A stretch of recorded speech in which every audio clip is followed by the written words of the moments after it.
राधा स्वामी जी। बाणी बाणी अज्ञात अनामी सतनाम सतपुरुष की। आज की सत्संग वीडियो का विषय एक प्रश्न के आधार पर है। एक मित्र ने प्रश्न पूछा है कि क्या शब्द और प्रकाश को देखना और सुनना, क्या यही आत्मज्ञान है? अजहूं चेत गवार में पलटू दास जी का ये संबोधन तो सभी के लिए है, पर हम सबका एकमात्र गंवारपन क्या है? हम सब अज्ञानी कैसे हैं? आत्मज्ञान किसे कहा जाता है और किसे नहीं कहा जाता है? कृपया हमें बताने की चेष्टा करिए। तो चलिए इसी विषय के संदर्भ में आज की सत्संग वीडियो आरंभ करते हैं। गुरु प्यारी सत्कारयोग साथ संगत जी, आप सभी के भीतर बैठे परमात्मा को मेरा नमन। आप सबका शुक्रिया अदा जो आप मुझे सुनने आए और मुझ पर इतनी कृपा की कि मुझे कुछ चंद लफ्ज़ बोलने का मौका दिया। तो चलिए अब सभी अपने अपने गुरु महाराज को याद करते हुए इस सत्संग को सुनने की, आनंद लेने की कृपा करें। प्यारी साथ संगत जी, एक ही अज्ञान है इस दुनिया में कि हमें पता नहीं कि हम कौन हैं। फिर सारे अज्ञान उसी एक अज्ञान से पैदा होते हैं। फिर से दोहरा देता हूं, मैंने क्या कहा? मैंने कहा एक ही अज्ञान है इस दुनिया में कि हमें ये तक पता नहीं कि हम कौन हैं। फिर सारे अज्ञान उसी एक अज्ञान से पैदा होते हैं। हम सोचते हैं कि हमारा नाम मनदीप है तो हम ये मनदीप हैं, परंतु मनदीप एक लफ्ज़ है जो हमारे माता पिता द्वारा हमें दिया गया है। हम सोचते हैं कि हम सॉफ्टवेयर इंजीनियर हैं, वीडियो एडिटर हैं, वकील हैं, डॉक्टर हैं, हम ये हैं, हम वो हैं, हम नेता हैं, हम प्रधानमंत्री हैं, हम चीफ मिनिस्टर हैं। हम ये सोचते हैं कि हम ये हैं, परंतु ज़रा गहराई से सोचिए, ये तो हमारा एक पेशा है, एक ओहदा है। इससे पहले भी हम कुछ हैं। फिर हम सोचते हैं कि हम ये शरीर हैं। तो ज़रा गौर से सोचो कि ये शरीर जब कट जाता है तब भी तो हम रहते हैं। जब ये शरीर जला दिया जाता है तब भी तो हम रहते हैं।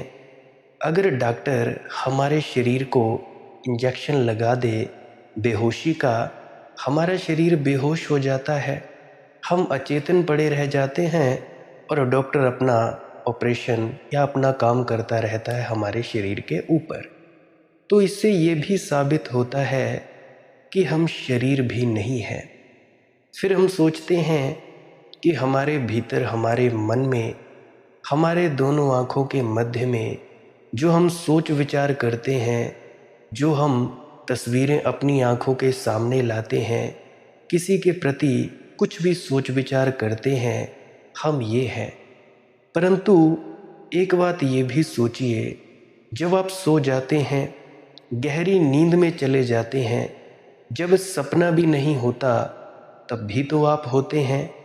तो इससे ये भी साबित हुआ कि आप लोग अपने विचार नहीं हैं। फिर कुछ लोग सोचते हैं हम किसी को प्रेम करते हैं, नफ़रत करते हैं, क्रोध करते हैं, हम लालच करते हैं या हम अहंकारी होते हैं, तो हम ये हैं। परंतु जब कोई व्यक्ति मर जाता है, मुर्दा हो जाता है, फिर उसमें ये सब विकार तो नहीं होते। ना तो उसमें प्रेम होता है, ना घृणा होती है, ना तो वह किसी से बोलचाल सकता है, ना तो वह कुछ भी बन सकता है। तो इससे ये भी साबित हुआ कि हम भावनाएं भी नहीं हैं। कहने का मतलब कि हम ना तो भावनाएं हैं, ना तो हमारी आँखों के आगे चलते फिरते विचार हैं, क्योंकि विचार भी रुकते हैं और चलते हैं, और ना ही हम ये शरीर हैं, क्योंकि ये शरीर भी मिट जाता है, और ना ही हम ये मनदीप नाम का शख्स हैं आपका जो भी नाम होगा, क्योंकि ये नाम दिया गया है आपके माता पिता द्वारा, आपके समाज द्वारा। और ना ही हम डॉक्टर हैं, वीडियो एडिटर हैं, सॉफ्टवेयर इंजीनियर हैं, कुछ भी नहीं है। क्योंकि जब ये हम नहीं होते तब भी हम होते हैं। तो इससे क्या साबित हुआ कि हम कुछ और हैं जो हम नहीं जानते। मैं कहता हूँ कि सारे अज्ञान एक अज्ञान से पैदा होते हैं। सबसे बड़ा सवाल पैदा होता है कि हम कौन हैं।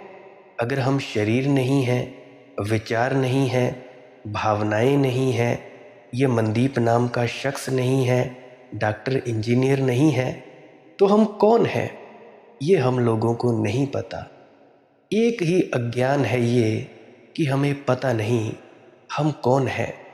हम किताबें पढ़ लेते हैं, वेद शास्त्रों का अध्ययन कर लेते हैं, सत्संग आदि वीडियोज़ सुन लेते हैं, देख लेते हैं, किसी गुरु से चंद लफ्ज़ सुन लिए, उन लफ्ज़ों को सुनकर अपने दिमाग में भर लेते हैं और हम ये सोच लेते हैं कि हम बड़े गुणी ज्ञानी हो गए। परंतु कुछ जान लेना, कुछ जानकारियों को इकट्ठा कर लेना, संग्रहित कर लेना अपने दिमाग में, अपनी स्मृति में, तो ये तो ज्ञान नहीं। ये तो हमारा मोबाइल फ़ोन भी कर सकता है, ये तो हमारा लैपटॉप भी कर सकता है, कंप्यूटर भी कर सकता है। आज न जाने अनंत अनंत जानकारियाँ हमारे इंटरनेट पर मौजूद हैं। कुछ भी पूछ लिया जाए हमारे गूगल से, सर्च इंजन से, तो वो फट से जवाब दे देता है। यूट्यूब पर जाओ, कुछ भी पूछो तो कुछ ना कुछ वो वीडियो के माध्यम से बता देता है। तो इतनी अनंत अनंत जानकारी पड़ी है गूगल पे, तो भाई इंटरनेट को तो हमें ब्रह्मज्ञानी कहना चाहिए था। परंतु फिर भी इससे ये साबित हुआ कि वेदों शास्त्रों को याद कर लेना, चंद वाणियों को याद कर लेना, किसी गुरु आदि शंकराचार्य के सत्संगों को याद करके अपने अंदर बिठा लेना, ये भी ज्ञान नहीं है। तो ज्ञान है क्या, ये सबसे बड़ा सवाल पैदा होता है। क्योंकि जो जो आप सोचते थे कि हम ये हैं, हम वो हैं, हम वेद शास्त्री हैं, हम श्री गुरु ग्रंथ साहिब जी के पाठी हैं, हम मौलवी हैं, हम पादरी हैं, हम राधा स्वामी हैं, क्योंकि हम राधा स्वामियों की किताबें पढ़ते हैं या डेरों में जाते हैं, तो ये कुछ भी नहीं है। तो मैंने वो सभी जो जो शाखाएं थी वो आप सभी की तोड़ दी कि आप सोचो कि आप ये हैं। अब ज़रा गहराई से सोचो कि कौन हो तुम। अगर तुम लोगों के अंतर से जवाब आया कि हम आत्मा हैं, तो मैं तुम लोगों से फिर से सवाल पूछना चाहता हूँ, क्या आपने आत्मा को देखा है या महज सुना है किसी से? अगर तो देखा है फिर तो बात कुछ भी नहीं है, आप जान गए कि आप कौन हैं, फिर तो आप लोगों को मुझे सुनने की भी ज़रूरत नहीं। अगर आप लोग मुझे सुन रहे हो, मुझ जैसे व्यक्ति को सुन रहे हो अभी भी, तो इससे साफ साफ साबित होता है कि आप लोगों ने ये जाना नहीं कि आप कौन हैं। सुन लिया किसी कृष्ण से कि आत्मा न जलती है, न मरती है, न कटती है, आत्मा ये है, आत्मा वो है, किसी संत पीर फकीर पैगंबर से सुन लिया। पर क्या आप लोगों में से किसी एक शख्स ने भी आत्मा को देखा? कैसी होती है, कैसा अनुभव होता है, किस प्रकार से दिखाई पड़ती है? सिर्फ सुना है। और ये भी कोई गारंटी नहीं कि जो व्यक्ति आपको बता रहा है आत्मा परमात्मा के बारे में, उसने भी इस बात का अनुभव किया है। लोग वेदों को याद कर लेने में, अष्टावक्र गीता को याद कर लेने में, कुरान, बाइबल, श्री गुरु ग्रंथ साहिब को याद कर लेने को कहते हैं कि हम ज्ञानी हो गए, हम गुणी ज्ञानी हो गए। परंतु ये सब तो थोथा है। पानी के बारे में जान लेना तो पानी पीना नहीं, पानी पीना कुछ अलग बात है और पानी के बारे में जान लेना कुछ और अलग बात है। हमने जान लिया, किसी किताब में पढ़ लिया कि पानी का रंग ऐसा होता है, पानी इस प्रकार से होता है, पानी की प्रकृति इस तरह से होती है। परंतु इन सब को जान लेने से, इन सब की जानकारी ले लेने से, अगर हमने पानी पिया नहीं, हम पानी के पास गए नहीं, उसमें डुबकी नहीं लगाई, तो इसका मतलब क्या है कि हम लोग गंवार हैं, हम लोग अज्ञानी हैं। उसी प्रकार से बहुत से लोग हैं इस दुनिया में, अनंत अनंत लोग हैं, अरबों अरबों लोग हैं जो परमात्मा आत्मा के बारे में बातें तो करते हैं, परंतु फिर भी जानते नहीं कि वे किस बारे में बात कर रहे हैं।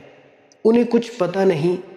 परमात्मा की तो बात छोड़ो, आत्मा का भी पता नहीं कैसी होती है, कैसी दिखती है। किसी शास्त्र में पढ़ लिया आत्मा ऐसी होती है, वैसी होती है, परमात्मा ये होता है, परमात्मा वो होता है, और इन सब बातों को याद कर लेने को ही दुनिया कहती है कि हम ज्ञानी हैं। और इस ज्ञान को, इस झूठे और थोथे ज्ञान को लेकर दूसरों से बहस बहासी करते हैं। ये कुछ ऐसा ही है जैसे किसी व्यक्ति ने सूरज उगता हुआ तो कभी देखा नहीं, सारी उम्र वह ज़मीन के नीचे रहा, गुफाओं में रहा, और कभी ज़िंदगी में सूरज को देखा नहीं।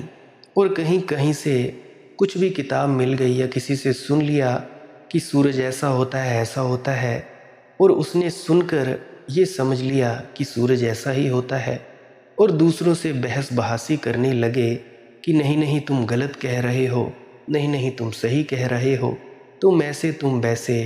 तो भाई उसको हम मूड नहीं कहेंगे तो और क्या कहेंगे? बिल्कुल मूड कहेंगे। जिस व्यक्ति ने सूरज को उगते हुए देख लिया, बाहर निकला, आंख उठाई सूरज की तरफ और देखी सूरज की चमक, और जो दूसरा व्यक्ति भी जिसने सूरज को देख लिया, मान लो 10 व्यक्तियों ने सूरज को अपनी आंखों से देख लिया, अब क्या तुम लोग सोचते हो कि वो 10 लोग आपस में बहस करेंगे कि नहीं सूरज ऐसा, सूरज वैसा, सूरज ऐसा नहीं दिखता? मान लो एक अंग्रेज़ी जानता है, एक उर्दू जानता है, एक फ़ारसी जानता है, एक हिंदी जानता है, एक फ्रेंच जानता है, एक जर्मन भाषा जानता है। जैसे ही सूरज उगा, उन सब ने देखा, अपनी अपनी भाषा में तर्जुमा कर दिया। किसी ने पंजाबी में कह दिया, किसी ने हिंदी अंग्रेज़ी इत्यादि में कह दिया। तो क्या वो आपस में लड़ेंगे?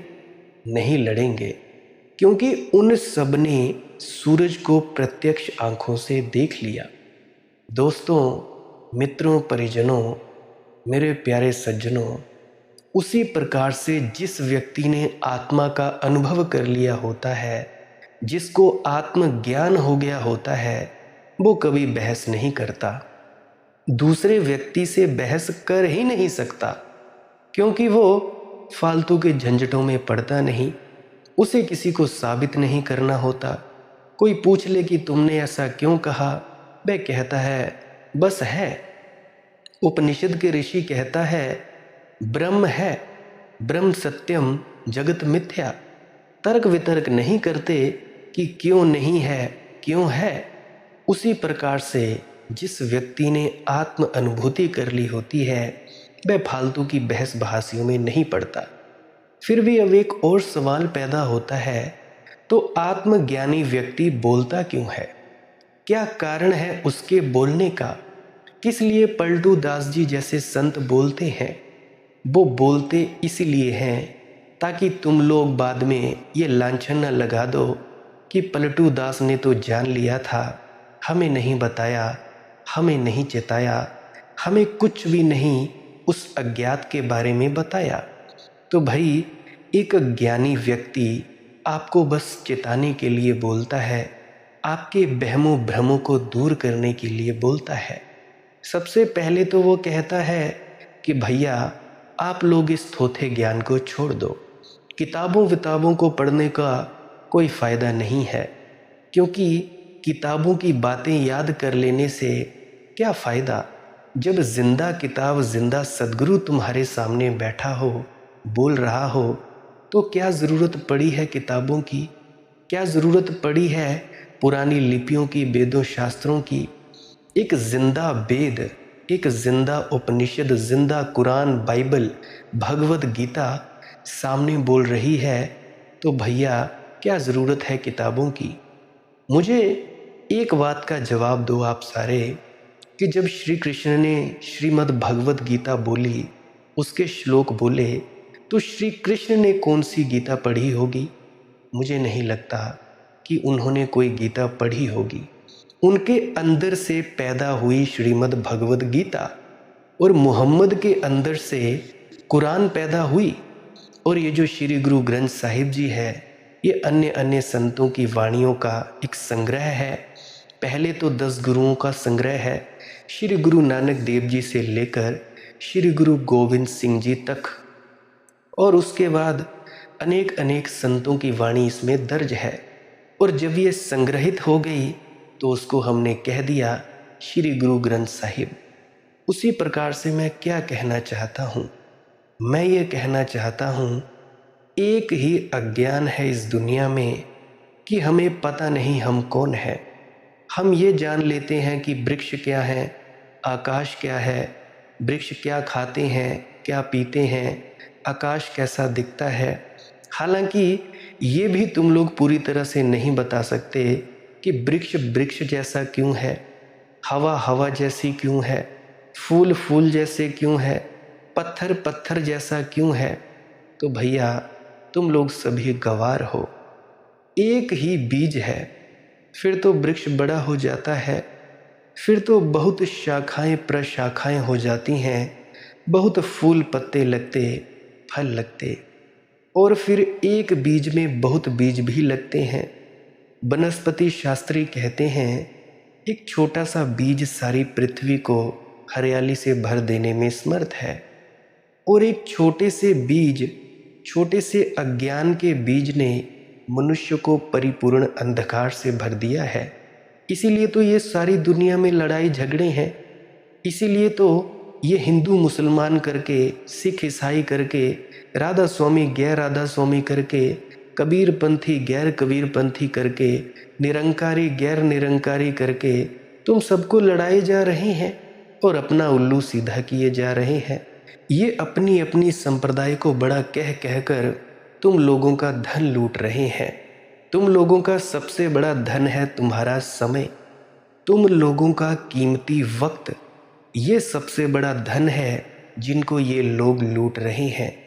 तुम्हारा जो आधा घंटा इन लोगों ने, इन कथावाचकों ने, इन पंडितों पुरोहितों ने अपनी कहानियाँ सुनाकर अपना ये जो झूठा थोथी जानकारियों का ज्ञान समझ लेने से ज्ञान बताकर तुम्हारा आधा घंटा बर्बाद किया, उस आधे घंटे में तुम लोग अपने भीतर जा सकते थे, परंतु तुम लोगों को जाने नहीं दिया। क्यों नहीं जाने दिया? क्योंकि कुछ पूंजीपति हैं, कुछ हायर जो इंटेलिजेंस हैं, जो अपने आप को बड़े बुद्धिमान समझते हैं, वे लोग तुम लोगों को गुलाम बना रहे हैं। बहुत सी बड़ी बड़ी ऐसी संस्थाएं हैं जो चाहते हैं कि भाई हमारा ये जो युवा पीढ़ी है, इसको सभी को अश्लीलता में धकेल दिया जाए, इनका ब्रह्मचर्य नाश हो जाए, इनको एक गहरे कुएं में गिरा दिया जाए जहाँ पे अश्लीलता ही अश्लीलता बसती हो। देखो क्या हो रहा है युवा पीढ़ी को। 13 साल से लेकर 18 साल के बच्चे ये अपनी जवानी खो रहे हैं, ब्रह्मचर्य खो रहे हैं। ब्रह्मचर्य नहीं तो नशों में जा रहे हैं, कुछ ना कुछ सिंथेटिक केमिकल ड्रग्स ले रहे हैं और अपने शरीर को खराब कर रहे हैं। क्या इन लोगों से आगे बढ़ेगी ये धरती? मुझे नहीं लगता ये धरती आगे बढ़ेगी, क्योंकि बहुत से बड़े बड़े शख्स हैं जो इस दुनिया के जो बच्चे हैं उनको आगे नहीं बढ़ना चाहते। खैर, ये तो बात हुई दूसरी। मैं बात कर रहा था सबसे बड़े गवारपन की। मैं ये कह रहा हूँ कि बीज है छोटा, ये बोध नहीं है हमें कि मैं कौन हूँ, और जिसे यही बोध नहीं है कि मैं कौन हूँ, फिर वह जो भी करेगा गलत ही करेगा। तुम सभी नहीं जानते कि तुम कौन हो।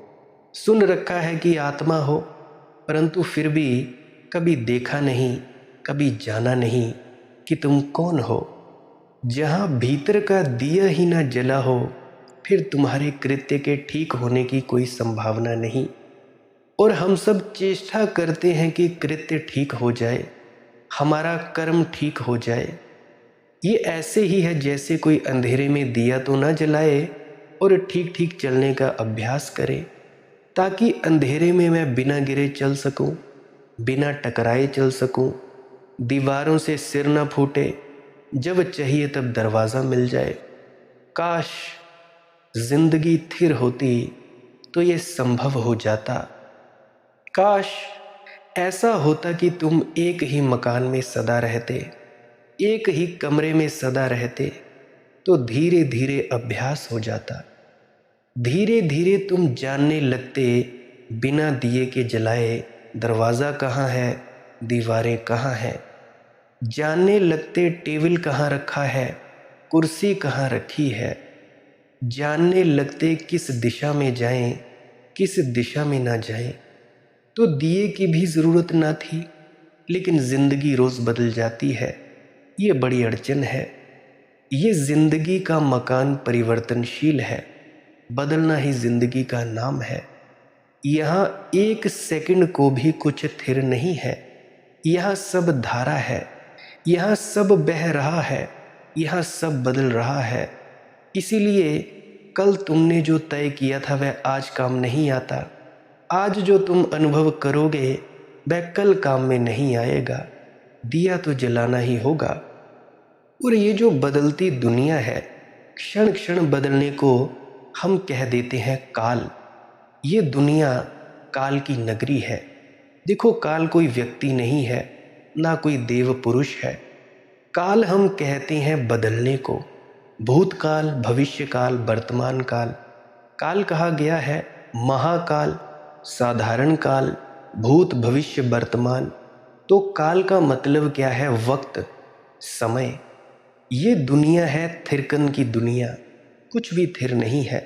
अभी ऊपर, अभी नीचे, अभी दिन हुई, अभी रात हो गई। कहीं स्त्री तो कहीं पुरुष। ये पृथ्वी घूम रही है, अपने सिरे पर घूम रही है, और अपने धुरी पर घूमते घूमते सूरज के चारों तरफ घूम रही है। और ये सूरज भी इस पूरी ब्रह्मांड के चक्कर लगा रहा है। एक ब्रह्मांड दूसरे ब्रह्मांड का चक्कर लगा रहा है, दूसरा तीसरे का, तीसरा चौथे का। ऐसे ही कई अनंत अनंत पृथ्वियां हैं, अनंत अनंत सूरज हैं। जितने भी तुम लोग तारे देखते हो आसमान में रात को, इतने इतने ही सूरज हैं, इतने इतने ही लाखों अरबों खरबों ग्रह हैं।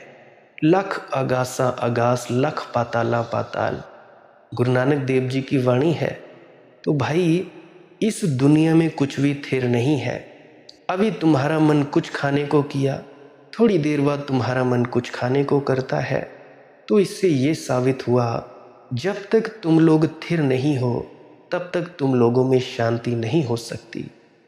ये जिंदगी से सरित प्रवाह में केवल अभ्यास कर लेने से कृत्यों का कोई परिणाम होने वाला नहीं है, बल्कि खतरा होता है। ऐसा सोचो कि कमरा रोज बदला जाता हो। रात तुम सोए और कमरा घूम जाता हो। जहाँ दरवाज़ा था दीवार आ जाती हो, और जहाँ दीवार हो दरवाज़ा आ जाता हो। कल तुमने अभ्यास कर लिया था, निश्चित होकर सोए थे कि अब तो सब पता हो गया, अब दूसरा सिर ना टकराएगा, अब चोट ना खाऊंगा, अब तो जब निकलना होगा बाहर तो निकल जाऊंगा, अब तो मैं जानता हूँ। कल तुम निश्चिंत होकर सो गए थे, लेकिन रात सारा मकान बदल गया। तुम्हारा ज्ञान सहयोगी ना होगा और बाधा बनेगा, क्योंकि तुम निश्चिंत हो कि अब मैं जानता हूँ, अब मेरे पास पूरी पूरी जानकारी है। अब तुम एकदम दीवार से टकरा जाओगे। वहाँ कल दरवाज़ा था, आज वहाँ दरवाज़ा नहीं है। इसीलिए जिसको हम तथाकथित अनुभवी व्यक्ति कहते हैं, वह और भी गड्ढों में गिरता जाता है। बच्चे तो थोड़ा संभल कर भी चलें, अनुभवी संभल कर नहीं चलता। ये जिन्होंने 30-30, 40-40 सालों से नामदान ले रखा है, ये व्यक्ति सबसे ज़्यादा उलझे हुए हैं। रोते हैं, छाती पीटते हैं, क्या हो रहा है क्या नहीं हो रहा है। इन लोगों में सबसे ज़्यादा गुस्सा, सबसे ज़्यादा काम भावना, सबसे ज़्यादा लोभ, लालच, अहंकार है। क्यों? क्योंकि ये लोग सोचते हैं कि हम लोग अनुभवी हैं और हमें संभल कर नहीं चलना है। क्योंकि अनुभवी को ख्याल है कि मैं जानता ही हूँ। जानना तो सिर्फ एक है जगत में कि मैं कौन हूँ। मैं कौन हूँ इसको जानो, उससे ही भीतर का दिया जलता है और तुम्हारा सारा जीवन, तुम्हारे सारे कृत्य रोशन हो जाते हैं। और दिया फिर ऐसा है कि मकान बदलता रहे, बदलता रहे। जब दिया जल रहा है तो दरवाज़ा जहाँ होगा दिखाई पड़ जाएगा। यही नीति और धर्म का भेद है। नीति सिखाती है क्या करो, नीति अभ्यास करवाती है शुभ का, शिव का। बुरा छोड़ो, शराब, मांस, अंडा इत्यादि ना खाओ, बुरे की आदत ना डालो, भले की आदत डालो। नीति आचरण को बदलवाती है और अंतस अंधेरे से ही भरा रहता है। तो आचरण तो अच्छा भी हो जाता है तो भी क्या परिणाम होता है? बुरे आदमी उन्हीं गड्ढों में तड़प रहे हैं जिनमें भले आदमी तड़प रहे हैं। कोई फर्क नहीं है। जब मैं ये कहता हूँ तुम थोड़े चौंकोगे। तुम कहोगे बुरे आदमी जेलों में बंद हैं और भले आदमी अपने महलों में बैठे हैं।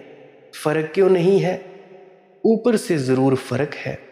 उनके गड्ढे ऊपर से अलग दिखाई पड़ते हैं, लेकिन अगर गहरे में देखोगे तो अहंकार का एक गड्ढा है। उसमें जेल में बंद आदमी भी तड़फ रहा है, उसमें मंदिर में बैठा हुआ पूजा करने वाला आदमी भी तड़फ रहा है, उसमें सत्संग सेंटर में गया सेवा करने वाला आदमी भी तड़फ रहा है, डेरों में जाने वाला आदमी भी तड़फ रहा है। गड्ढा एक है, अहंकार का गड्ढा है। गड्ढा एक है क्योंकि अंधेरा एक है। ना तो बुरा आदमी जागा है, जाग जाता तो बुरा क्यों होता। और ये वचन भी मुझे तुमसे कहने दो कि ना भला आदमी जागा है। अगर जाग जाता तो भला क्यों होता? तुम थोड़ा चौंकोगे, क्योंकि जागा हुआ आदमी ना बुरा होता है ना भला होता है। जागा हुआ आदमी तो बस जागा होता है। जागृत अवस्था, जागरण भलाई के उतने ही ऊपर है जितने बुराई के। जागा हुआ आदमी ना तो दुर्जन होता और ना ही सज्जन होता। जागा हुआ आदमी बुद्ध होता, प्रबुद्ध होता। महात्मा बुद्ध से किसी ने पूछा है, आप कौन हैं? देखकर उनके सौंदर्य को लगता है जैसे कोई देव पुरुष उतर आया है इंद्रासन से पृथ्वी पर। तो पूछा है पूछने वाले ने, आप कौन हैं? क्या आप देवता हैं? इस बनस्थली में, इस एकांत निर्जन में, इस वट वृक्ष के नीचे बैठे, क्या आप स्वर्ग से उतरे कोई देवता हैं? आपके सौंदर्य को देखकर ऐसा लगता है इस पृथ्वी के नहीं है, पार्थिव नहीं है ये सौंदर्य, आप देवता हैं। महात्मा बुद्ध ने आंख खोली और कहा, नहीं, मैं कोई देवता नहीं हूँ। उस आदमी ने पूछा, तो फिर क्या आप किन्नर हैं? देवताओं से थोड़ी नीची कोटि, जो दरबार में देवताओं के संगीतज्ञ हैं, क्या आप वे हैं? बुद्ध ने कहा, नहीं, वह भी मैं नहीं हूँ। तो पूछा उस आदमी ने, क्या आप चक्रवर्ती सम्राट हैं? इस पृथ्वी के सबसे बड़े राजा हैं? महात्मा बुद्ध ने उत्तर दिया, नहीं, मैं वह भी नहीं हूँ। तो आप कौन हैं? मनुष्य तो होंगे कम से कम, उस आदमी ने पूछा। और बुद्ध ने कहा कि नहीं, मैं मनुष्य भी नहीं हूँ। तब तो वह आदमी ज़रूर अवाक रह गया होगा कि यह आदमी होश में है या बेहोश, पागल है। देवता नहीं, चलो ना सही, चक्रवर्ती सम्राट ना सही, ना सही, मगर कम से कम मनुष्य, इसको भी इनकार करते हो। तो उस आदमी ने पूछा, फिर आप कौन हैं? महात्मा बुद्ध ने कहा, मैं बुद्ध हूँ, मैं जागा हुआ हूँ। और जागा हुआ सिर्फ जागा हुआ होता है, उसकी और कोई सीमा नहीं होती, उसकी और कोई परिभाषा नहीं होती। भीतर का दिया जल जाता है तो तुम रोशन हो जाते हो, तुम जागे हुए हो जाते हो। जागे हुए से बुराई तो नहीं हो ही नहीं सकती, होती नहीं। और जागे हुए को ऐसा बोध कैसे हो कि मुझसे भलाई होती है? जिससे बुराई होनी बंद हो गई, उसे ये बोध भी मिट जाता है कि मुझसे भलाई होती है। जब तक तुम्हारे भीतर चोर है, तब तक तुम्हारे भीतर दानी भी हो सकता है। जिस दिन चोर गया, उस दिन दानी भी चला गया, ये द्वैत भाव भी चला गया। मैं ये नहीं कह रहा हूं कि दान नहीं होगा, उसी दिन दान होगा, सच्चा दान होगा, लेकिन दानी नहीं होगा। तुमसे दिया तो जाएगा, लेकिन अब देने वाले का अहंकार निर्मित नहीं होगा कि तुमने किसी को 10 पैसे दिए। तुम ये दावा ना करोगे कि मैं दानी हूं। तुमसे हिंसा तो नहीं होगी, अहिंसा भी नहीं रह जाएगी। मैं ये नहीं कह रहा हूं कि तुम्हारे जीवन में अहिंसा नहीं होगी, अहिंसा ही होगी। मगर मैं अहिंसक हूं, ऐसी थोथी धारणा नहीं बनेगी।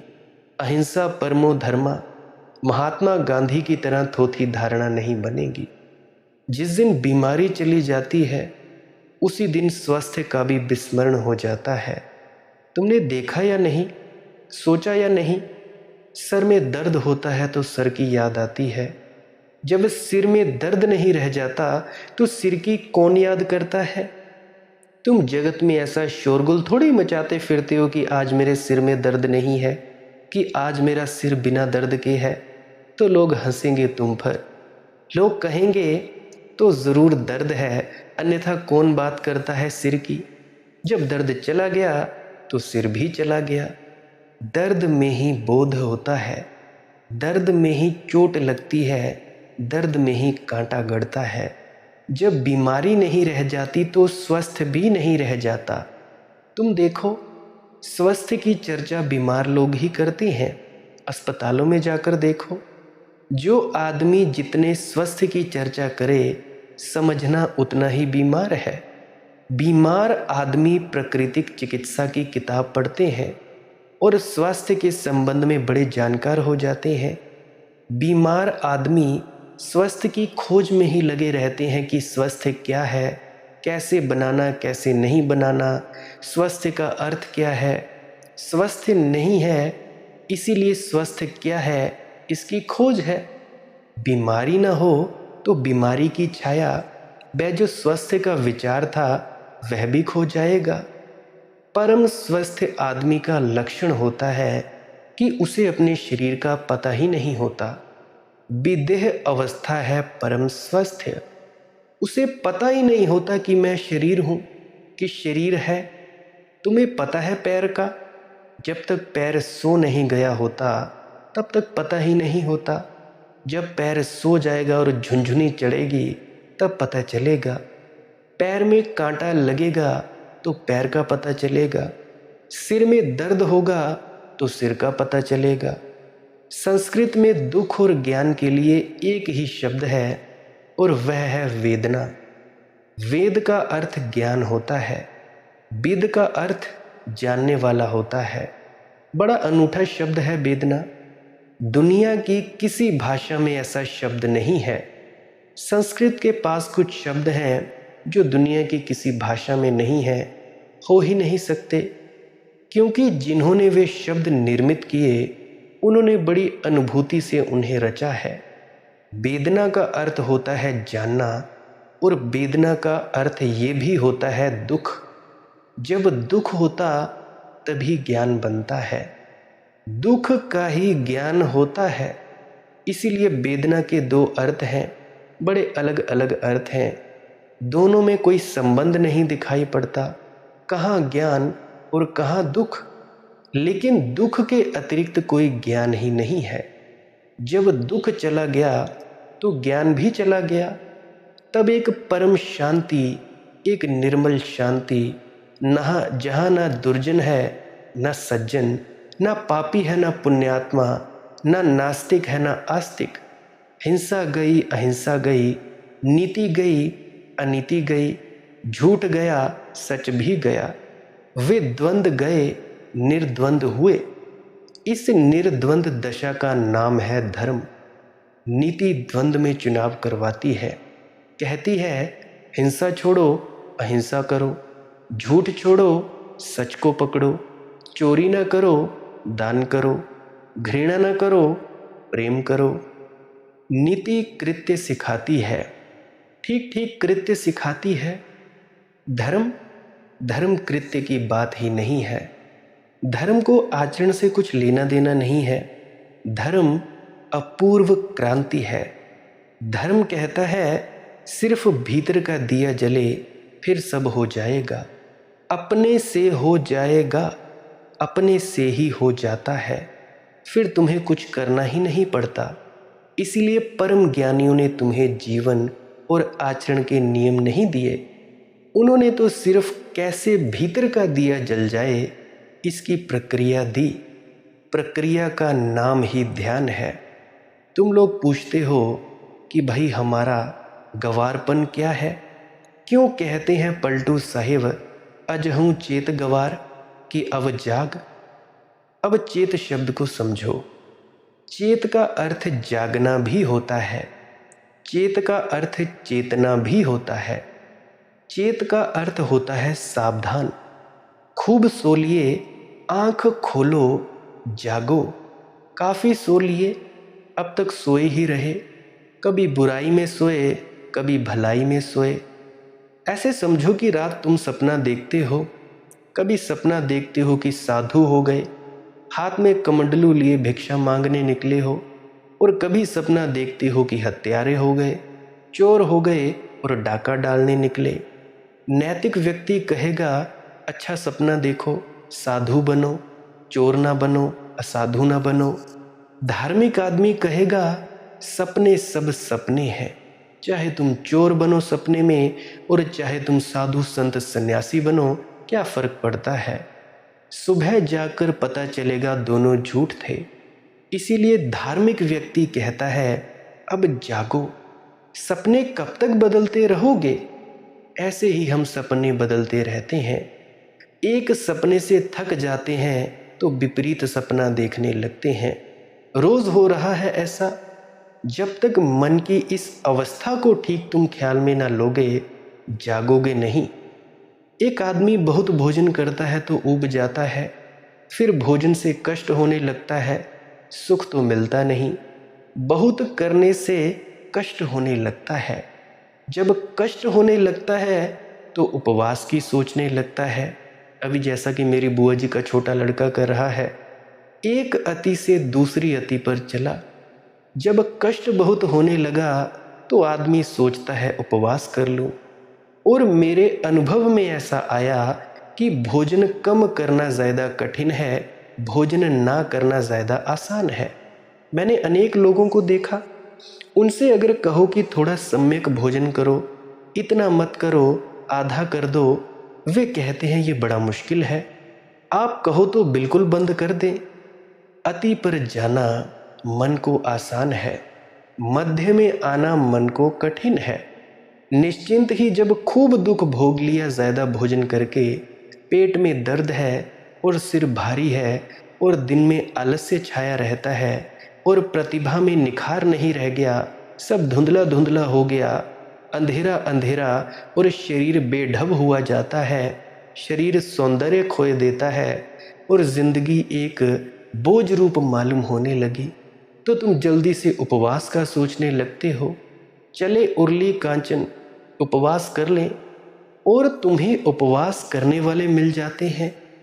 मगर तुम्हारे जीवन की दिशा को कोई नहीं समझता कि अड़चन कहाँ है। तुम उपवास कर लोगे कितने दिन? कोई जीवन भर उपवास कर सकता है? 10-5 दिन उपवास करके घर आओगे, फिर अति पर पहुंच जाओगे। क्योंकि 10-5 दिन जब उपवास किया तो भोजन ही भोजन का सोचोगे और करोगे क्या? उपवासी आदमी भोजन ही भोजन की सोचता है और कुछ सोचता ही नहीं। उसके चित्त में एक ही धारा बहती है, भोजन भोजन। वह बड़ी योजनाएं बनाता है। देखते हैं ना जैनों के पर्युषण के बाद क्या क्या होता है। पर्युषण जैनों के ख़त्म होते देखते हैं एकदम सब्जी बाज़ार में दाम बढ़ जाते हैं सब्जियों के। 8-10 दिन किसी तरह रोक लिया है, बलपूर्वक हिंसात्मक ढंग से। क्योंकि हिंसा है उपवास। ज़्यादा खाना तो हिंसा है ही, उपवास भी हिंसा है। ज़्यादा खाने में भी तुम शरीर को सताते हो, इसीलिए हिंसा है, और कम खाकर भी शरीर को सताते हो, इसीलिए ये भी हिंसा है। सताते तुम दोनों हालत में हो। तुम्हारी दुष्टता जाती नहीं। कभी धर्म के नाम पर सताते हो, कभी अधर्म के नाम पर सताते हो, मगर सताते तुम निश्चित हो। 8-10 दिन सता लिया, आशा में कि स्वर्ग मिलेगा। लोभ में किसी तरह बांध कर 8-10 दिन गुजार लिए। अभी माता के नवरात्रे हैं, तो नवरात्रों में भी तुम लोगों ने खूब सताया। इसीलिए जब जैन उपवास करते हैं तो मंदिर में रहते हैं, ज़्यादा समय मंदिर में ही रहते हैं, क्योंकि वहाँ आसानी पड़ती है। वहाँ और भी उन्हीं जैसे दुष्ट अपने को सताए हुए बैठे हैं। उनको देखकर राहत मिलती है कि हम कोई अकेले नहीं है। नाव में और बुद्धू भी सवार हैं। अकेले होने में आदमी को शंका होने लगती है, संदेह होने लगता है कि पता नहीं मैं यह क्या कह रहा हूँ, मैं क्या कर रहा हूँ। उपवासी आदमी का रेस्टोरेंट में जाकर बिठा दो तो उसे बड़ी अड़चन होती है। सब लोग भोजन कर रहे हैं, चर्चा कर रहे हैं, भोजन की सुगंधियाँ उठ रही हैं, नासापुटों को उत्तेजित कर रही हैं, भूख को जगा रही हैं। उपवासी आदमी रेस्टोरेंट में जाकर नहीं बैठता, मंदिर जाता है। वहाँ भोजन से दुनिया बिल्कुल दूर है। वहाँ ना भोजन की कोई गंध उठती है, ना कोई भोजन करता है, ना कोई भोजन लाता है। और जितने बैठे हैं वे भी ऐसे उदास, मुर्दा, वे भी ऐसे ही अपने को सताए हुए। वहाँ आसानी है। फिर वहाँ धर्म चर्चा चल रही है। धर्म चर्चा का कुल अर्थ इतना होता है कि यहाँ तुम जो कर रहे हो इसका बड़ा फल तुम्हें स्वर्ग में मिलेगा, मोक्ष मिलेगा, परम धाम मिलेगा। वहाँ परम ऐश्वर्य, सुख ही सुख, कल्प वृक्ष। तो बैठा उपवासी आदमी सोचता है कि थोड़े दिन की बात और है, फिर तो कल्प वृक्ष के नीचे बैठेंगे और जो भी चाहिए वह प्राप्त कर लेंगे। जैसा चाहिए, जब चाहिए, उसी क्षण मिलेगा। ऐसे बहुत दिन, 10-5 दिन धर्म चर्चा सुनकर लोभ का विस्तार करके गुजार दिए। फिर इसके बाद तुम एकदम भोजन पर टूटते हो। वह जो 10 दिन का उपवास है उसका बदला लोगे। उसका बदला कहाँ जाएगा? वह तो लेना ही पड़ेगा। अब मन 10 दिन भूखा रह रहकर उब गया।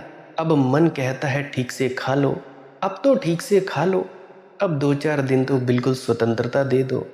तो जितना उपवास में वजन गिरता है उसके 5-7 दिन में उतना ही भीतर वजन वापस बढ़ जाता है। थोड़ा ज़्यादा ही बढ़ जाएगा, क्योंकि उपवास भूख को भी जगा देता है और शरीर को राज़ी कर देता है ज़्यादा पचाने के लिए।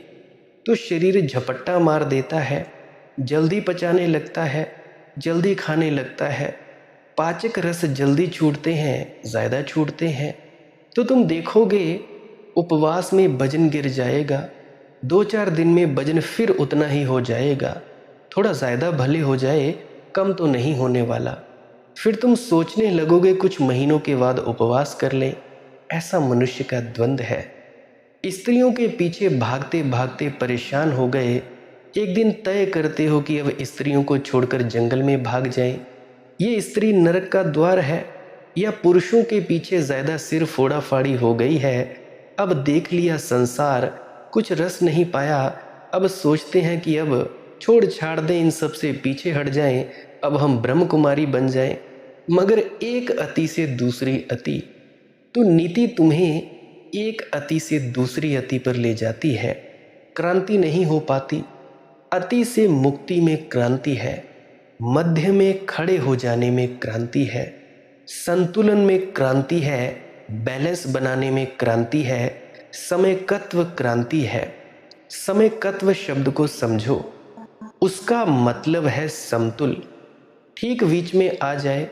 जैसे तराजू के दोनों पलड़े बराबर हो जाते हैं और कांटा बीच में आ जाता है। ना इधर झुके ना उधर झुके, ना संसार में झुके और ना मोक्ष में झुके, मध्य में खड़े हो गए। वही तो संत पलटू जी ने कहा कि ईड़ा पिंगला मेरे दो पलड़े हो गए। दोनों को सतनाम की डांडी से संभाल लिया है। जैसे जैसे तुम्हारे भीतर बोध बढ़े, वैसे वैसे तुम्हारे भीतर संतुलन आता है, तुम्हारे भीतर द्वंद्व कम हो जाता है। यह निर्द्वंद दशा का नाम ही अद्वैत है। एक ही भूल है हमारी कि तुम्हारा दिया जला हुआ नहीं है। आचरण को सुधारने में बहुत चिंता मत लगाओ। और ध्यान रखना, मैं ये नहीं कह रहा हूं कि आचरण को बिगाड़ने में चिंता लगाओ। जब मैं सुधारने तक को दो कौड़ी का मानता हूं, तो बिगाड़ने को कैसे मूल्य दे सकूंगा। मैं कहता हूं, आचरण से दृष्टि को बदलो, गियर बदलो, अंतर्मुखी बनो। भीतर अंधेरा है, इसको कैसे रोशन करें। यहाँ कैसे प्रकाश प्रकटे, कैसे उजाला हो। ध्यान से उजाला होता है। ध्यान है ज्योति जलाने की प्रक्रिया। और मजा ऐसा है कि सब साधन मौजूद है। तुम्हारे घर में दिया है तेल भरा, बाती लगा, माचिस भी रखी है। जरा माचिस को रगड़ना है, जरा माचिस को रगड़ना है कि ज्योति पैदा हो जाएगी। फिर माचिस से ज्योति को बाती से छुआ देना है, छुआ देना है कि दिया जल उठेगा। तुम सब लेकर आए हो, तुम्हारे अंतरतम में सब मौजूद है। जो होना चाहिए वह सब मौजूद है। जो जो ज़रूरी है सब मौजूद है। थोड़ा संयोजन करना है, थोड़ा सा संयोजन। तुम्हारे भीतर साक्षी भाव की संभावना छिपी पड़ी है। ज़रा चेष्टा, ज़रा अपने को झकझोरना। उसी झकझोरने को पलटू जी कहते हैं, अजहूँ चेत गवार। अब तो जाग, अब तो जाग, खूब सो लिया। कितना सो लिया। सोते सोते जन्म जन्म बीते, सदियां बीती, अनंत काल बीत गया। अब तो आंखें खोल। बहुत सपने देखे, अब सत्य को देख, स्वयं को देख। और स्वयं को देखने ही कला को हम कहते हैं कि हमने आत्मज्ञान कर लिया, हमने खुद को जान लिया। और जब हम स्वयं के ज्ञान से परिचित हो जाते हैं कि हम कौन हैं, फिर हम ये भी जान लेते हैं कि परमात्मा कौन है। तो सबसे बड़ी बात है खुद को जानना। और खुद को जाना कैसे जाता है। सब विचार भावनाओं को त्याग दो। त्यागने से मेरा मतलब 2-2.5 घंटे, एक घड़ी, आधी घड़ी चुपचाप मौन होकर बैठो और देखो कि क्या हो रहा है तुम्हारे भीतर। तुम्हारे भीतर अनंत अनंत विचार चल रहे हैं। कोई कारोबार के, कोई घर वालों के, बीवी के, बच्चों के, पति के, पत्नी के, और भी न जाने कई कई विचार। और ऐसे ऐसे विचार, ऐसी ऐसी समस्याएं तुम्हारे भीतर जन्मेंगी जो तुम्हारी कभी थी ही नहीं। जो तुम सबने बस सोच ली कि ये समस्या है। किसके कारण? कुछ मोबाइल फ़ोन में देख लिया, कुछ न्यूज़ चैनल पर देख लिया, कोई कहीं सुन लिया तो कोई कहीं सुन लिया। बस तुम अपने भीतर देखो। देखने की कला का नाम ही ध्यान है। तुम बस शांत होकर बैठ जाओ। ये मत सोचो कि कुछ हो रहा है या नहीं हो रहा है, या कुछ दिखता है या नहीं दिखता है, कुछ घटित हो रहा है या नहीं हो रहा है। बस बैठो। अभी कुछ दिन पहले एक मित्र ने मुझे कहा कि मुझे ध्यान करते हुए 12 दिन हुए, मुझे कुछ घटता दिखाई नहीं पड़ता, मेरे अंदर कोई बदलाव नहीं होता। अब मैं उसी सज्जन पुरुष से ये पूछना चाहता हूँ कि अभी तुम चलने फिरने लगे हो, तुम्हारी जितनी उम्र होगी, क्या जब तुम पैदा हुए थे, पैदा होते ही, पैदा होने के 12 दिन बाद ही तुम ऐसे हो गए? 12 दिन बाद ही तुम चलने लगे थे? 12 दिन बाद ही तुम बोलने लगे थे? 12 दिन बाद ही क्या तुमने आज जो तुम भाषा बोलते हो क्या तुमने सीख ली थी? कैसी कैसी मूढ़ताओं की बातें करते हैं। पहले तो पूरी जिंदगी गवाई मूढ़ों के पीछे चलते, मूढ़मती की भक्ति करते करते, या कोई सच्चा गुरु भी मिला उसकी बात सुनी नहीं। और अब जब तुम लोगों को पूरी पूरी बात पता चली कि क्या करना है और क्या नहीं करना है, किस प्रकार से हमने भक्ति करनी है, तो अब तुम सोच रहे हो कि जल्दी से जल्दी हो जाए। जन्मों जन्मों की मैल तुम लोगों पे ऊपर जमी है। तुम लोगों को भ्रम हुआ पड़ा है कि तुम शरीर हो, तुम डॉक्टर हो, तुम इंजीनियर हो, तुम वीडियो एडिटर हो, तुम क्लर्क हो। तुमको ये भ्रम हुआ पड़ा है। तुम लोग नहीं जानते कि तुम कौन हो। तुम लोग सम्राटों के सम्राट हो। ये कोई नहीं जानता कि वो कौन है। पूरे पूरे सम्राट हैं। पूरी दुनिया का हक रखने वाले, पूरी दुनिया को संचालन करने वाले तुम लोग हो। पर तुम लोग अपने इसी अज्ञान में हो, इस वहम में हो कि हम ये नहीं है। तुम लोगों को बस ये वहम हो गया है कि हम हीरे नहीं हैं। जैसा कि अक्सर कह देता हूँ, हीरा हीरा ही होता है। हीरे की कीमत तब भी नहीं घटती जब वो कीचड़ में गिरकर कीचड़ के समान हो गया होता है। कीचड़ के भीतर हीरे का मूल्य उतना ही होता है जितना हीरे का अकेला। बस तुम अपना कीचड़ साफ करते जाओ, रोज रोज साधन अभ्यास करते जाओ, भजन सिमरन करते जाओ, और जो मैं दूसरी तरफ श्वास क्रिया बताया करता हूँ, ये क्रिया भी करते जाओ। धीरे धीरे तुम शांत होते जाओगे, शांत होते जाओगे, और एक दिन तुम अपनी रोशनी देख लोगे। एक दिन तुम लोग अपने भीतर उस आत्मा के प्रकाश को देख लोगे, अपने भीतर उस शब्द और प्रकाश को देखते और सुनोगे, और इस शब्द और प्रकाश के जरिए तुम वहां पहुंच जाओगे जहां तुम हो। देखने वाले को देखोगे।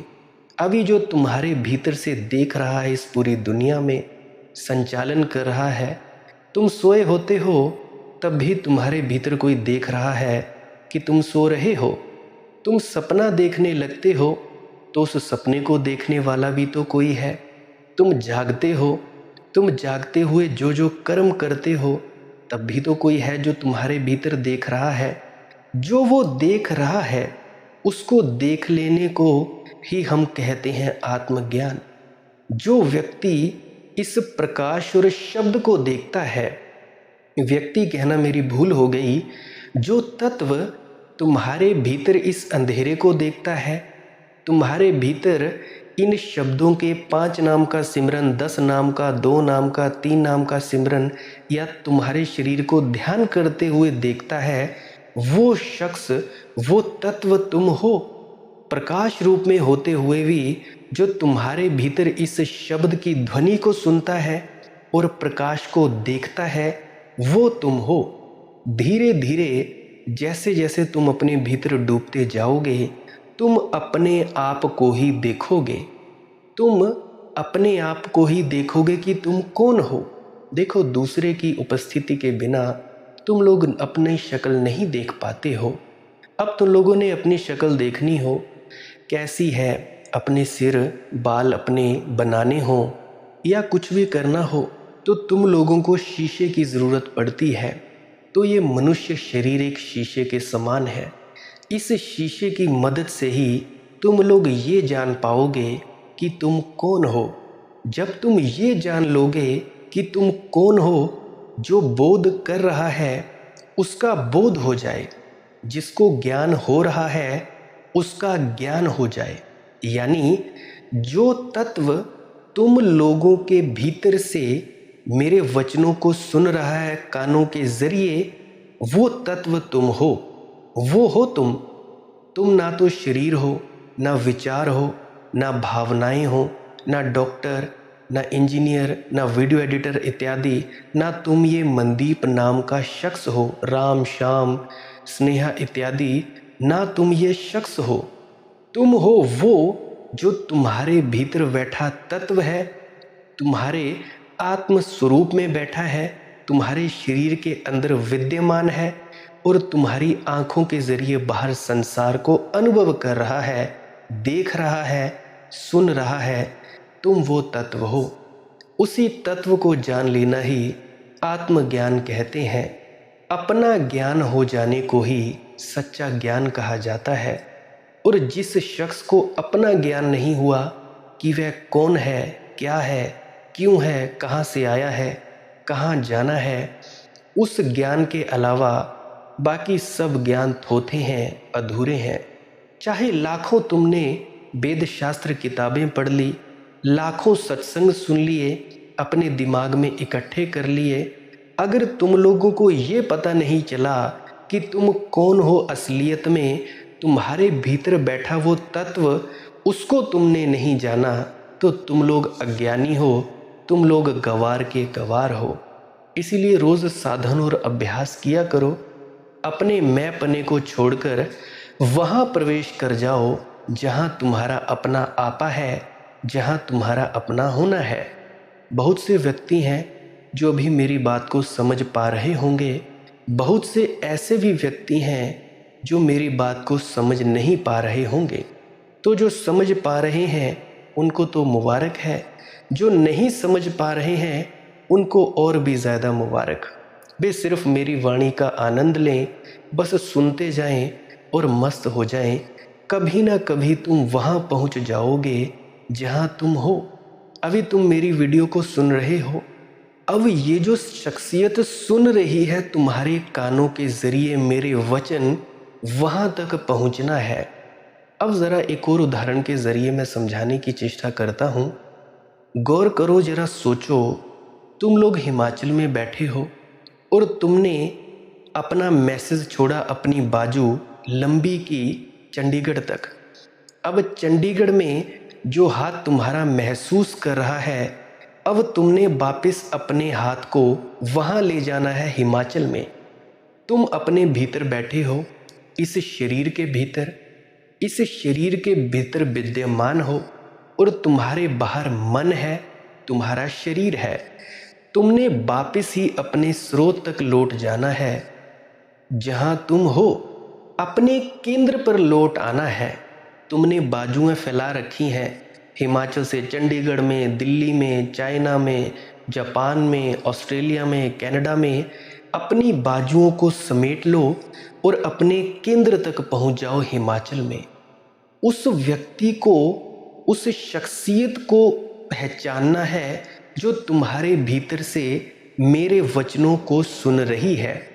अगर आप जी को ये सत्संग समझ में ना आए तो बार बार रिपीट सुनना। आज का सत्संग बड़ा वैसे सरल है, परंतु मुझे नहीं पता मैं ये सरल क्यों कह रहा हूँ। हो सकता है आपके लिए समझना ये कठिन हो, मेरी बात आपके दिमाग से परे जा रही हो। अगर परे जा रही है तो मुझे माफ़ करना। हो सकता है इतना ऊंचा बोल रहा हूँ कि आप लोगों को समझ में ना आ रहा हो, तो उसके लिए माफ़ी चाहता हूँ। तो उसका सिर्फ एक ही इलाज है, बार बार इस वीडियो को सुनते जाओ। सुनते जाओगे, कभी ना कभी आप लोगों को समझ में आ जाएगा कि मैं कहना क्या चाहता हूँ।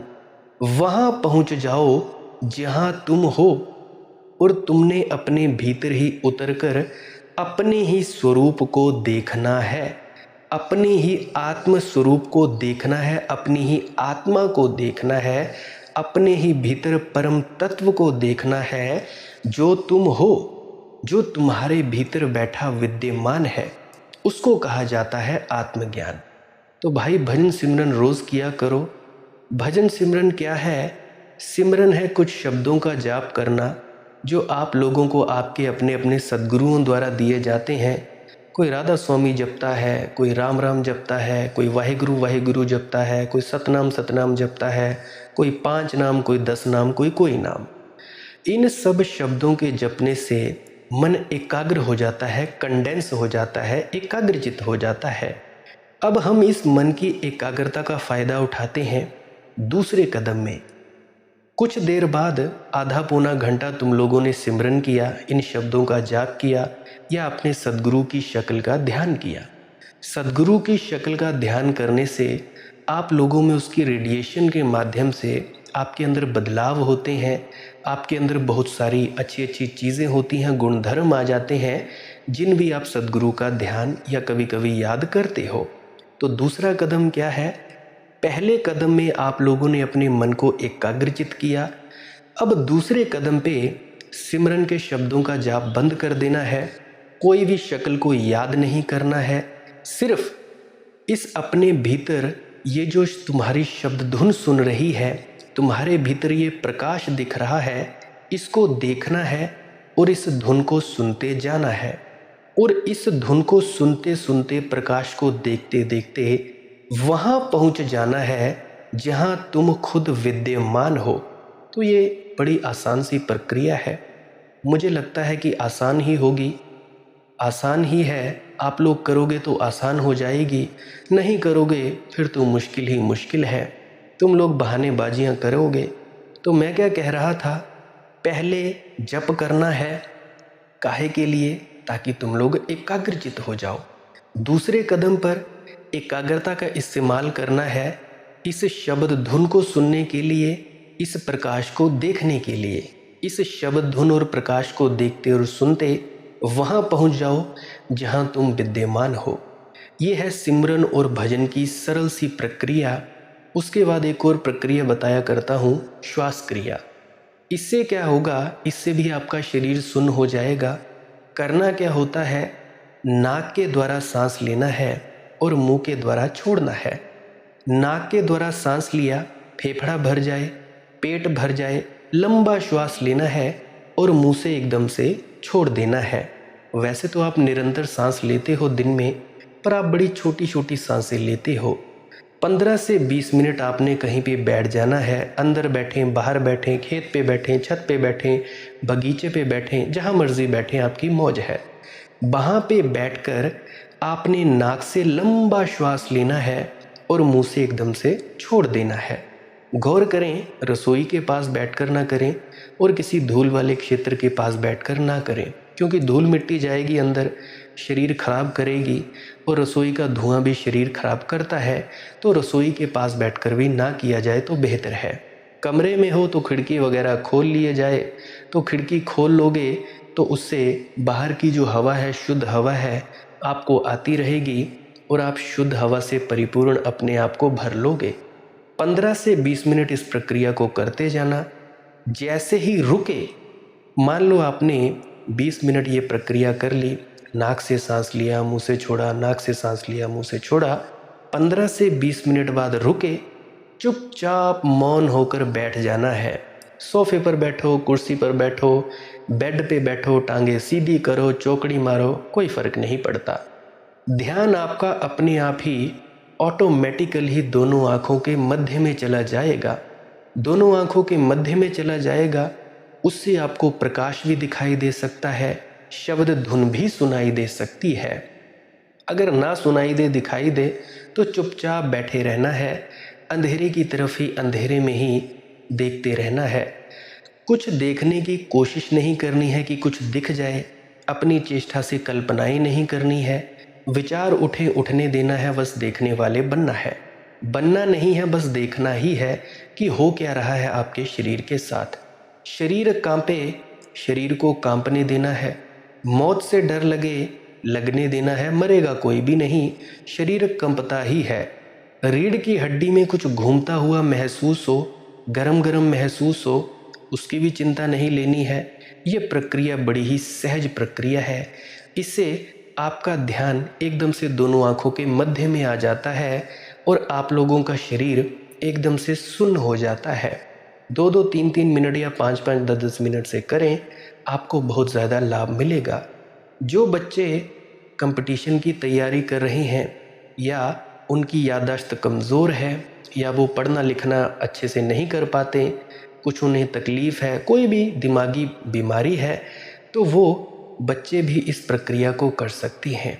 अगर इस प्रक्रिया को ध्यान के साथ जोड़ा जाए तो आध्यात्मिक लाभ मिलता है। अगर इस प्रक्रिया को ध्यान के साथ ना जोड़ा जाए तो शारीरिक और मानसिक लाभ मिलता है।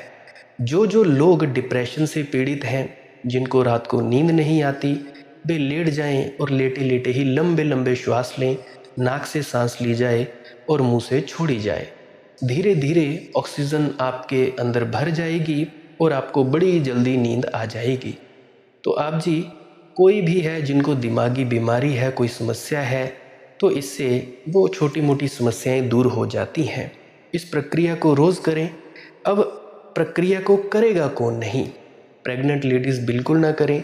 हार्ट पेशेंट और जिनको सांस की बीमारी है, वो पेशेंट, वो जो बीमारी से युक्त पेशेंट है, व्यक्ति हैं, वो 2-3 सांसें लेकर देखें।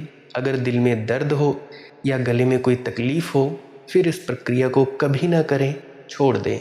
फिर चुपचाप बिना हिले डुले मौन में बैठे रहें, इससे आपको फ़ायदा होगा। चुपचाप 10 से 15 मिनट, 15 से 20, 20 से 30, जितनी मर्जी देर भी आप लोग बैठ सकते हो, बस बैठें। आज का सत्संग यहीं समाप्त होता है। मेरे ख्याल से मैंने बहुत कुछ बातें आपको बता दी जो बताने योग्य थी। फिर भी कोई रह गई हो तो चेष्टा करूँगा अगली वीडियोज़ में बताने की, क्योंकि मुझे लगता है कि जो मैं बताना चाहता था वो मैं बता नहीं पाया, जो नहीं कहना था तो वो कह दिया। चलो कोई बात नहीं, उस विराट की खूबी ही यही है, खासियत ही यही है। व्याख्या नहीं दिया जा सकता, केवल उथले उथले छिछले छिछले इशारे किए जा सकते हैं। तो मुझे लगता है कि मैंने इशारे किए, मुझे ये भी लगता है कि इशारे ठीक ठीक से नहीं किए। फिर भी जो भी कह पाया हूँ तो वो तो परमात्मा की मौज है। मुझे लगता है कि आप लोग समझ पाए होंगे। अगर आप जी का कोई प्रश्न है तो कृपया पुरानी सत्संग वीडियोस को अवश्य सुनिए। क्या पता आपके प्रश्नों के जवाब मिल जाए, या आप कमेंट सेक्शन में पूछ सकते हैं, या आप इंस्टाग्राम, टेलीग्राम, फेसबुक वहाँ पे सर्च करें मालिक की मौज सत्संग, वहाँ पर भी आप अपना प्रश्न पूछ सकते हैं। मैं चेष्टा करूँगा आपके प्रश्न का जवाब देने की। लाइक कर सकते हैं इस वीडियो को अगर आप जी को कुछ भी सीखने को मिला है, समझने को मिला है। अगर आपको आनंद आया हो तो लाइक कर सकते हैं, और कमेंट सेक्शन में राधा स्वामी लिख सकते हैं, या जो भी आप सीखने को मिला है आपको, आप वो भी लिख सकते हैं। शेयर कर सकते हैं उन लोगों तक जिनको ज़रूरत है। जो जो ज़रूरतमंद है उन तक ज़रूर पहुंचाई जाए ये वीडियो। बाकी आपकी अपनी मौज है, नहीं भी करेंगे तब भी कोई बात नहीं। सब्सक्राइब कर सकते हैं इस चैनल को अगर रोज़ रोज़ नए नए सत्संग सुनना चाहते हैं। सत्संग का टाइम रहता है सुबह 5 बजे से लेकर 7 बजे तक। जो भी नया सत्संग डला हो आप जी बड़ी खुशी खुशी से सुन सकते हो। आप लोग इन वीडियोस का प्रयोग कर सकते हो अपने बहमों भ्रमों से दूर आने के लिए, अपने प्रश्नों के जवाब लेने के लिए, और अपने भीतर उतरने के लिए भी आप इन वीडियोस का प्रयोग ले सकते हो। जैसा मर्जी आप चाहें आप ले सकते हो। आप मुझे इतने अंत तक सुनते हैं, इतने वक्त तक सुनते हैं, इसके लिए आपका बहुत बहुत शुक्रिया। और ध्यान दें, अगर किसी से शेयर नहीं होती, लाइक नहीं होती वीडियो, या सब्सक्राइब नहीं होता चैनल, कोई फिक्र ना करें, वो सिर्फ आनंद ही आनंद लें। इसकी चिंता मत करें कि मैंने कहा आपको कुछ और आपने किया नहीं। इसकी बिल्कुल चिंता ना लें, कोई बात नहीं अगर नहीं हुआ। अब मैं आपसे इजाज़त चाहता हूँ। अंत में आप लोगों के भीतर बैठे परमात्मा को प्रणाम करता हूँ। मेरा प्रणाम स्वीकार करें। राधा स्वामी जी।